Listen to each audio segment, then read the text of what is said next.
चीते, ये क्या है? अरे क्या बताएं संतू जी, पहले हसीना मैडम, फिर अब पुष्पा जी भी आ गई बवाल कोरोना के चपेट में। वो भी 14 दिन के लिए क्वारंटाइन हो गई। तो सोचिए ना, एकदम थाना ना ऐसे एकदम सूना सूना सा हो गया था। तो हम इन दोनों लोग का कटआउट लेकर आए कि जब कभी हमारा इसे दिल करेगा इन लोग से बात करने का, जब कभी हम इन लोग को मिस करेंगे ना, तो इन लोग से बतिया लेंगे। मैडम चाय पीजिएगा? नहीं? ओके। कुछ खाइएगा? नहीं? चीते, हाँ, ये तूने बहुत अच्छा किया। इन दोनों के बिना थाना ना बहुत सुना सुना लग रहा था, है ना? मैं डर गया। हाँ, तुमको देख के हम लोग भी डर गए। इसके कटआउट किसने लाए? हम लाए बिल्ले। तुमने? हो। चीते, जिंदगी में पहली बार ढंग का काम किया। थैंक्स यार। Very good. अब तो मैं पुष्पा जी से एकदम कड़क में बात करूंगा। पुष्पा जी, मैं रोज रोज खाने में बैगन नहीं खाऊंगा। अरे यार बिल्ले, यार मतलब तुम्हारा कितना बकैती करते हो यार। वैसे भी बैगन नहीं बना हुआ है आज। वाह, तो क्या है आज खाने में? करेला बना है। हाँ। करेला? वाह। तो मैं भजिया लेकर आता हूँ आपके लिए, बढ़िया सी कटिंग चाय।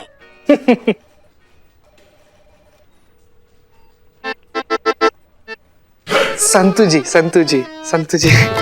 हम क्या कह रहे थे कि मतलब संतू जी, कभी कभी ऐसा आप नहीं सोचती हैं कि मतलब हम लोग एक थाना में बंद हो और चाबी कहीं और खो जाए? नहीं, बिल्कुल नहीं। हाँ? सोचिए ऐसा कभी। अच्छा थॉट है।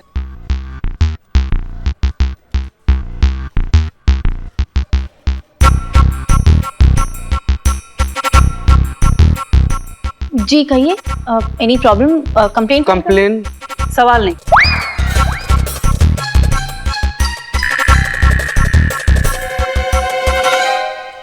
बेल्ट संभालो। बाल इतने खराब क्यों हैं? और ये जूते इतने गंदे क्यों हैं? यूनिफॉर्म हमेशा अच्छी होनी चाहिए, एब्सोल्युटली अप टू डेट चाहिए। साफ कीजिए इसे।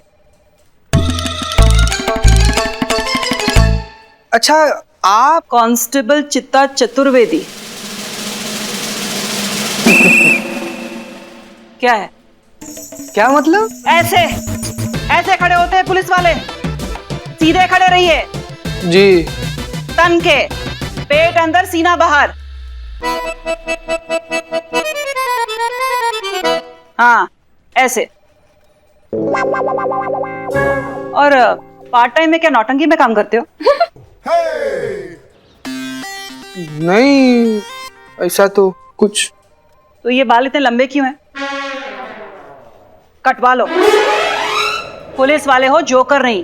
गरिमा रखो। ये आ गई गर्मा गर्म भजिया चाय, आती होंगी। एक्सक्यूज मी, आप कौन हो? तुम कौन हो? मैं कौन? मैं बिल्लू। कौन Billu? Billu the spy. Billu the spy मतलब? बिल्लू द स्पाई मतलब कौन है ये, और मुझसे इतने सवाल क्यों कर रहे हो? होगा। हमने पूछा कौन हो तुम? कौन हो तुम? मैं हूँ बिल्लू द स्पाई, कैदी कम चोर हाउस। वो उधर, वो लॉकअप में मैं रहता हूँ। मेरा घर है बिल्लू निवास। मैं स्वीट हो। अच्छा, मतलब कैदी है ये? हाँ। और ऐसे खुला घूम रहा है?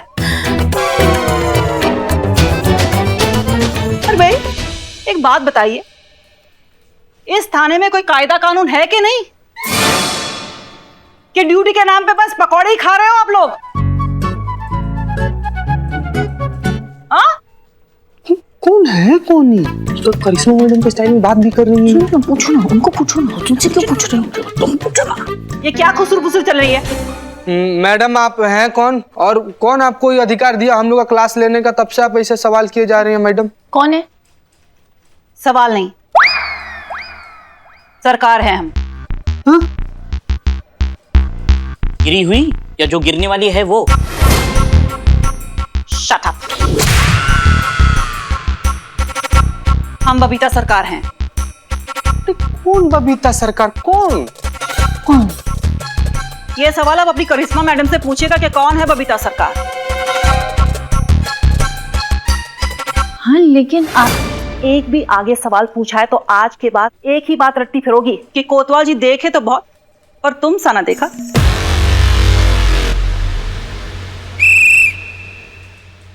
करिश्मा मैडम की मम्मी है क्या ये? सॉरी। फोन लगाइए करिश्मा मैडम को। हाँ हाँ फोन लगा।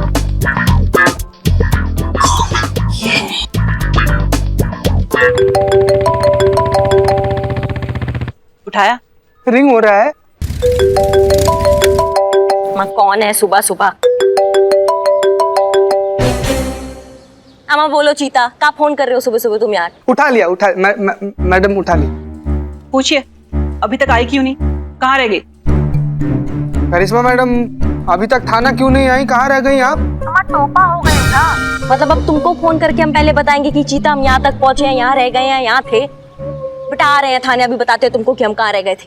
मैडम जी हम नहीं पूछ रहे हैं, यहाँ पर थाना में कोई आया हुआ है वो पूछ रहा है। पपीता नाम है उन बबीता जी नाम है उनका। बबीता कौन? हाँ बबीता सरकार।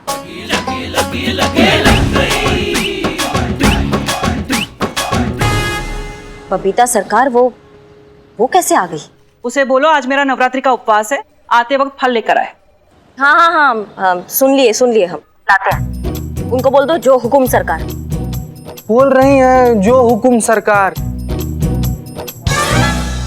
ला देंगे वो।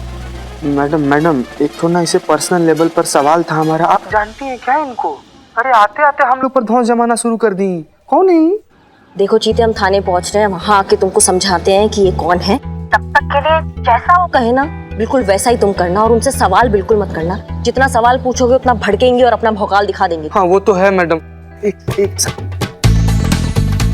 मिनट। तो ठीक है, वो जैसा कहे ना बिल्कुल वैसा करना। हम बस पहुंच रहे हैं उनका सामान लेके। जी मैडम। चलो रखते हैं, बाय।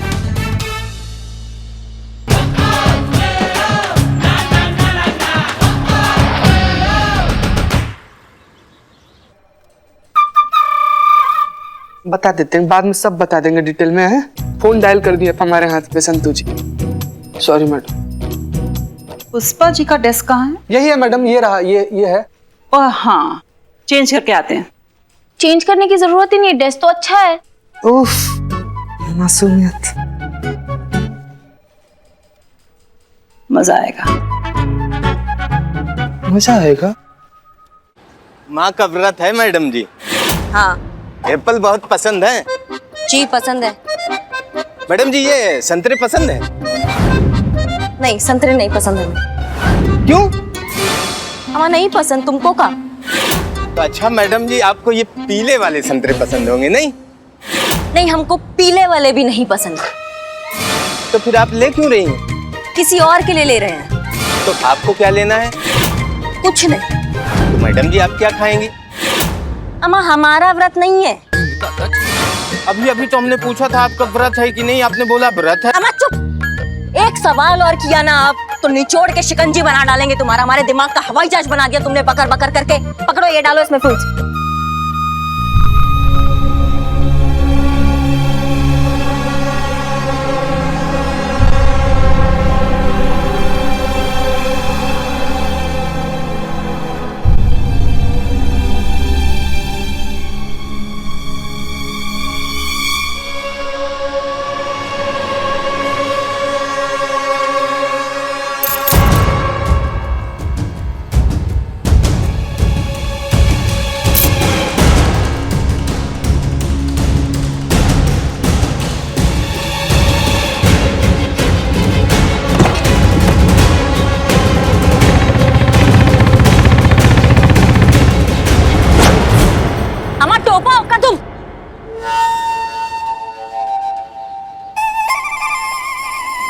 मैया का सासू मैया हमारा बाइक उड़ा के ले गई, पुलिस का बाइक उड़ा के ले गई। बताओ इतना हिम्मत।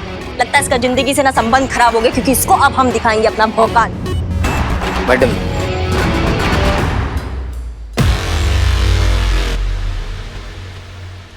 हसीना जी कहाँ है? जी वो क्वारंटीन हुई है कुछ दिनों के लिए, पास की बस्ती में गई थी गरीबों में दवाई और खाना बांटने के लिए, इसलिए इन्फेक्टेड हो गई। आई होप वो जल्दी ठीक हो जाए। बहुत कुछ सुना है उनके बारे में, सोचा था आप यहाँ मिलेंगी तो मेरे लिए तो बहुत अच्छा होगा। अरे मैडम आप प्रॉब्लम बताइए ना। हमारी एसएचओ हसीना मैडम नहीं है तो क्या हुआ, हमारे थाना की दूसरी एसएचओ मैडम है करिश्मा मैडम, वो आपका प्रॉब्लम ऐसे सॉल्व कर देंगी। हाँ हाँ, वो भी ताबड़तोड़, ना कार्रवाई ना सुनवाई ना कोर्ट कचहरी, डायरेक्ट इंसाफ। अरे मैडम,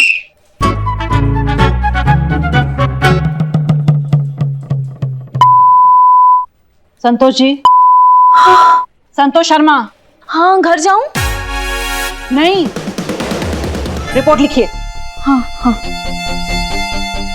लखनऊ महिला पुलिस थाना सदैव आपकी सेवा में तत्पर। बताइए क्या प्रॉब्लम है, किसके खिलाफ आपको रिपोर्ट लिखानी है? अपने अपने? वही तो, अपने भी कभी कभी ऐसा काम कर जाते हैं ना कि यकीन नहीं होता। पर देखिए, अपने हो या पराये हो, अपराधी तो अपराधी होता है ना। अब आप ये मुझे बताइए कि आपके अपने का नाम क्या है? कभी कभी हमको भरोसा नहीं होता है कि कोई भी इतना स्मार्ट कैसे हो सकता है संतू जी। नहीं नहीं, अपने मतलब मेरे खुद के अगेंस्ट। हैं? मतलब आपको अपने ही खिलाफ रिपोर्ट लिखवाना है? जी, आपने ऐसा क्या किया कि आपको खुद के खिलाफ कंप्लेन लिखानी है? हाँ। अभी थोड़ी देर पहले मैंने एक बाइक चुराई है मार्केट से, और वो भी किसी पुलिस वाले की। तो मेरे हिसाब से तो ये सीरियस क्राइम है। तो इसके लिए आप मेरे अगेंस्ट एक एफआईआर फाइल कीजिए और कानूनी कार्रवाई कीजिए मुझ पर। कुछ नहीं हो सकता। मतलब इतने अच्छे और ईमानदार चोर का हमारे चोर बिरादरी में कुछ नहीं हो सकता। यार रिजेक्ट, करियर खत्म।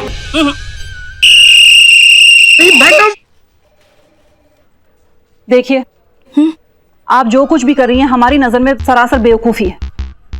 आप अच्छे भले खानदान की दिख रही हैं। एक काम कीजिए, आप बाइक यहीं छोड़कर घर चली जाइए। जिसकी बाइक होगी हम उसे पहुंचा देंगे, ठीक है? मेरे अगेंस्ट एफआईआर लिखवाए बिना मैं यहाँ से नहीं जाऊंगी। आपको मेरी एफआईआर लिखनी होगी।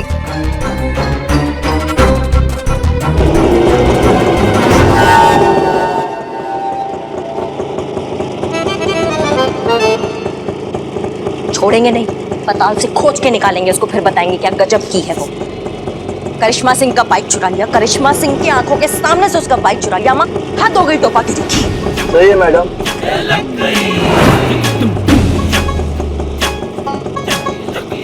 कटो। क्या बात है मैडम, आप ऑटो से मतलब बाइक से आ पाती थी ना? नहीं तो क्या हवाई जहाज से आए यहाँ पे?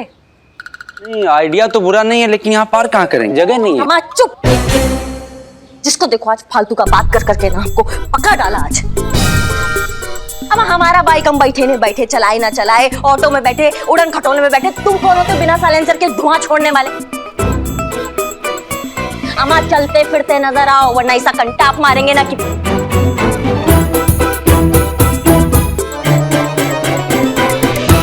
ये हमारा बाइक यहाँ कैसे आया? हाँ मधुमक्खी छत्ते में हाथ डाल रहा था।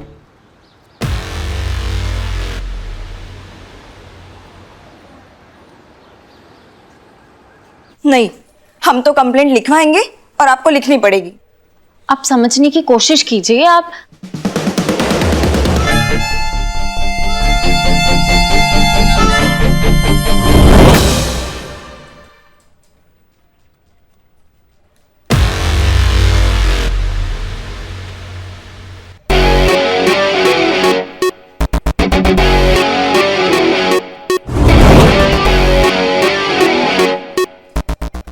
तुम्हारी मैया की सासू मैया हमारा बाइक चुराती हो और हमारे थाने में खड़ी हो। तुमको तो हम बताते हैं कि तुम किसका बाइक चुराई हो। अरे यही है वो, इनकी ही बाइक चुराई है मैंने। ओह, हो गया काम। अच्छा हुआ मैडम जी जो आप आ गई। अब प्लीज मेरे खिलाफ एफआईआर लिखाइए कि मैंने आपकी बाइक चुराई है। अम्मा क्या बिल्कुल टोपा हो क्या? तुम्हारी तो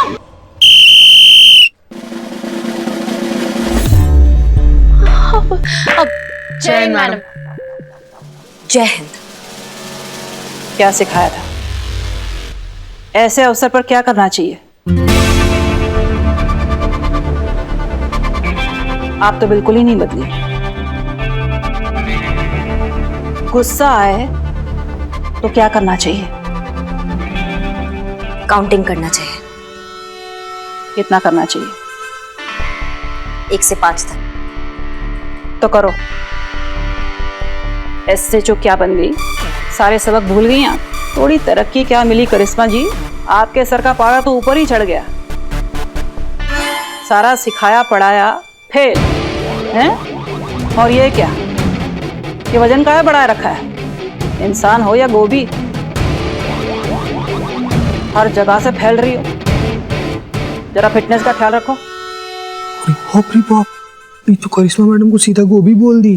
वही तो, बैंगन भी तो बोल सकती। सही है। हो गया काउंटिंग? जी हो गया। कैसा लग रहा है? बेटर लग रहा है। हाँ भाई, अब पूछते हैं माजरा क्या है। तुमने चुराई बाइक? जी तुम्हें पता था कि बाइक इनकी है, जी। फिर भी चुराने का हिम्मत किया, वो भी करिश्मा सिंह का बाइक। डायरेक्ट शेर के मुंह में हाथ डाल दिए। क्या है भाई, ऐसा क्या दुश्मनी हो गया जिंदगी से? देखिए, आपको मेरे साथ जो करना है आप कीजिए। आप सजा देना चाहती है दीजिए, आप मारना चाहती है मारिए, लेकिन प्लीज मेरे अगेंस्ट एफआईआर फाइल कीजिए प्लीज। अम्मा क्या क्या बिल्कुल ही पगला गई हो? यहाँ लोग एफआईआर से भागते, तुम एफआईआर लिखवाने आई हो? क्या क्या चल रहा है ये? क्योंकि मैं खुद को जिंदा साबित करना चाहती हूँ। साबित करना चाहती हूँ कि मैं हूं, मरी नहीं हूं मैं।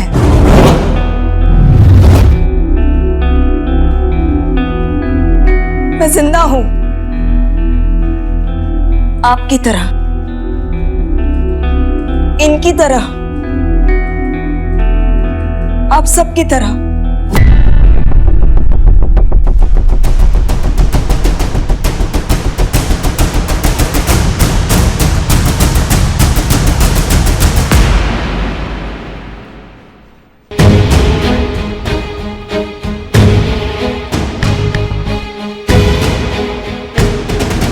तुम तो हमारे सामने जिंदा सही सलामत बैठी हो, और ये हमारे हाथ में जो डेथ सर्टिफिकेट है, इसके हिसाब से तो तुम्हें मरे हुए बरसों हो गया है। संतू जी, इनका पैर देखिए ना एक बार, कहीं टेढ़ा तो नहीं है ना? आप श्योर है ना मैडम? नहीं, क्या चक्कर चल रहा है ये बताओगी, समझाओगी हमको? पिछले 7 सालों से यही प्रूव करने की कोशिश कर रही हूँ मैडम कि मैं जिंदा हूँ, लेकिन कोई मुझ पर यकीन नहीं कर रहा। हर कोई इस डेथ सर्टिफिकेट को सच मान रहा है। कहां कहां नहीं गई मैं, सारे डिपार्टमेंट की खाक छान ली खुद को जिंदा साबित करने के लिए, कुछ नहीं हुआ। खुद का घर खरीदना चाहती थी मैं, लोन देने वालों ने लोन देने से इनकार कर दिया। मरे हुए लोगों को कोई लोन देता है भला? किराए के घर में रहती थी, वो भी छोड़ना पड़ा। कुछ दिनों से एक छोटे से तंग कमरे में रह रही थी, वो भी किसी मुंह बोले अंकल ने मुझ पे दया करके मुझे रहने दिया था। वही बच्चों को ट्यूशन पढ़ाकर खर्चा चला रही थी, पर आज वो भी छोड़ना पड़ा। क्यों?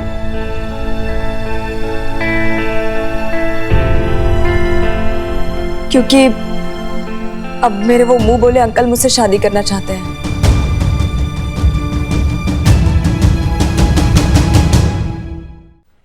अब उन्हें अचानक मुझ में एक हेल्पलेस मजबूर लड़की की जगह उनकी भावी पत्नी नजर आ रही है।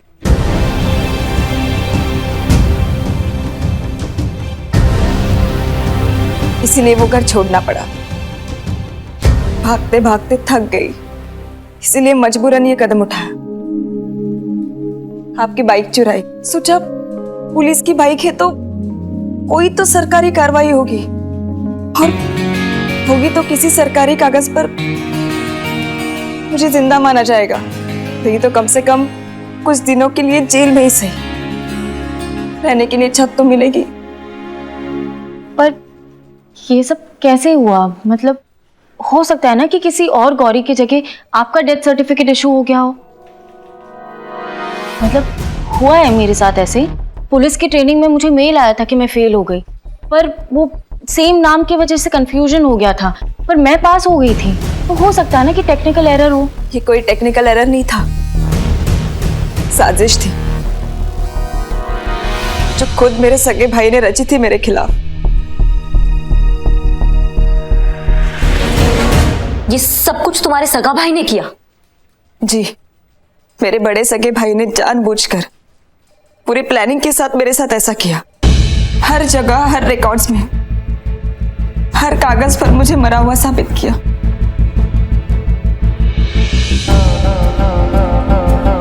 आपके अपने सगे भाई ने? काहे? उस जमीन के लिए जो मेरे पिताजी मेरे नाम छोड़कर चले गए। आज की डेट में उसकी वैल्यू करोड़ों में है। उसी जमीन को हथियाने के लिए मेरे भाई ने मुझे पेपर्स पे मरा हुआ साबित किया और मुझसे मेरी वो जमीन हड़प ली। सच कहूं तो मेरे पास अपना कुछ भी नहीं है, अपना नाम तक नहीं।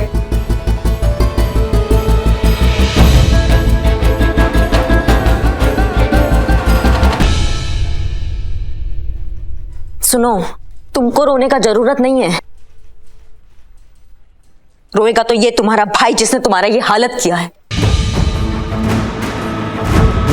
कौन है ये कलयुगी भाई जिसने तुम्हारे साथ ऐसा धोखाधड़ी किया? नाम बताओ हमको उसका।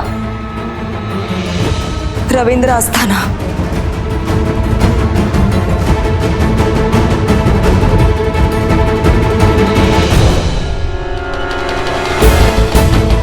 आस्ताना आस्तीन का सांप है ये।